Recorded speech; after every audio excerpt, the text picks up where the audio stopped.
आज हम दालचीनी के फायदा के बारे में बात करे जा रहल बानी, लेकिन एकरा से पहले त आई जान ली कि दालचीनी का होला। दालचीनी एगो प्रकार के मसाला हवे जे दालचीनी के पेड़ के छाल से बनल होला। आम तौर पर एकर इस्तेमाल मिठाई बनावे आ बेकिंग में होला। दालचीनी के छाल के अलावा एकर पतई, फूल, फल, जड़ भी बहुत फायदेमंद होला। त आई जानी दालचीनी के 5 गजब के फायदा। सूजन के कम करेला। दालचीनी में सिनेमल्डिहाइड नाम के एगो यौगिक होखेला जवन की शरीर के प्रतिरक्षा प्रणाली के मजबूत करेला। ई गठिया जैसन सूजन से जुड़ल बीमारी के कम करे में मदद करेला। दालचीनी में मौजूद एंटीऑक्सीडेंट शरीर में सूजन बढ़ावे वाला हानिकारक पदार्थ के रोकेला। जब शरीर में सूजन कम हो जाला त दर्द अवूरी जरल जैसन मुद्दा भी कम हो जाला। कैंसर से बचाव।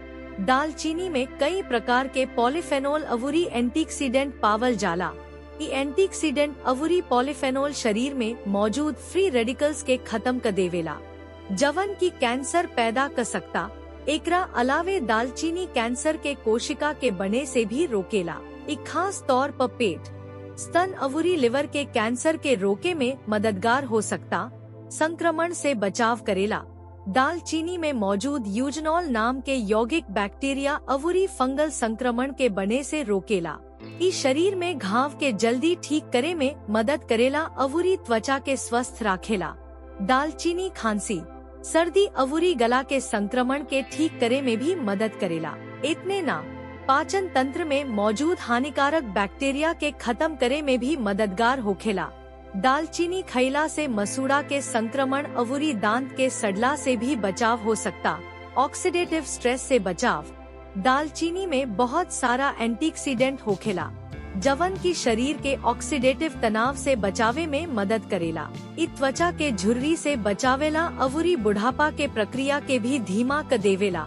ऑक्सीडेटिव स्ट्रेस दिमाग, दिल अवूरी बाकी अंग के कमजोर कर सकता, लेकिन दालचीनी दिमाग के तेज करेला। अवूरी बाकी अंग के स्वस्थ राखे में भी मदद करेला। हृदय रोग से बचाव। दालचीनी शरीर में खराब कोलेस्ट्रॉल LDL के कम करे। अवूरी बढ़िया कोलेस्ट्रॉल HDL बढ़ावे में मदद करेला। एकरा अलावे इ ब्लड प्रेशर के नियंत्रित करे में भी मददगार होखेला। जवना से दिल के दौरा अवूरी स्ट्रोक के खतरा कम हो जाला। एकरा में मौजूद पॉलीफेनॉल दिल के धमनियन के लचीला राखेला। अवूरी खून के थक्का ना बनेला। दालचीनी शरीर में इंसुलिन के संवेदनशीलता भी बढ़ावेला, जवना के चलते इ डायबिटीज से पीड़ित लोग खाती भी फायदेमंद होखेला।